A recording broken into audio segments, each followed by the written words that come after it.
Hi hello welcome to Soundari kitchen. இன்னைக்கு நம்ம செய்ய போற ரெசிபி கடப்பா. அதுக்கு தேவையான இன்கிரீடியன்ஸ் என்னன்னு பார்க்கலாம். உருளைக்கிழங்கு 1/4 கிலோ, பச்சைப்பருப்பு 150 கிராம், துருவின தேங்காய் 1/4 கப், பச்சை மிளகாய் 5, பெரிய வெங்காயம் 2, கருவேப்பிலை, கொத்தமல்லி, பட்டை, பிரிஞ்சி இலை, லவங்கம், இஞ்சி பூண்டு பேஸ்ட் 1 டீஸ்பூன், கடுகு 1 டீஸ்பூன், கசகசா 1 டீஸ்பூன். இப்ப எப்படி செய்யறதுன்னு பார்க்கலாம்.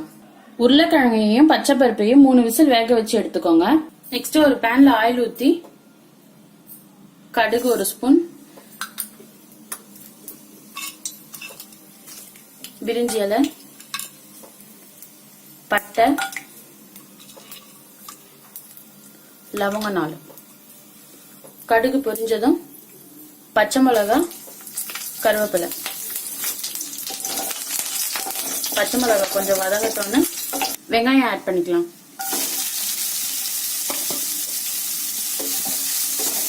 லைட்டா வதங்கட்டோன்னு இஞ்சி பூண்டு பேஸ்ட் ஆட் பண்ணிக்கலாம். வெங்காயம் வதங்கி இருக்கு. இஞ்சி பூண்டு பேஸ்ட் 1 டீஸ்பூன் ஆட் பண்ணிக்கலாம். பச்சை ஸ்மெல் போற வரைக்கும் வதக்கிக்கோங்க. தேங்காய், பச்சை மிளகாய் 3, 2 பச்சை மிளகாய் அதுல போட்டிருக்கோம். காரத்துக்கு வேற எதுவும் சேர்க்கல. கசகசா,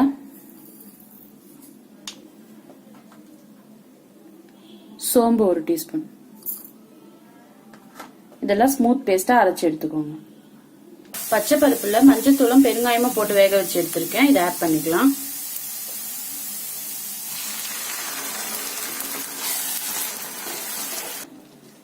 உருளைக்கிழங்கு, உப்பு மிக்ஸ் பண்ணிக்கோங்க. நல்லா கொதிச்சிடுச்சு. தேங்காய், பச்சை மிளகாய், கசகசா சேர்த்து அரைச்ச பேஸ்ட் எடுத்திருக்கேன். இதுல ஆட் பண்ணிக்கலாம். இப்போ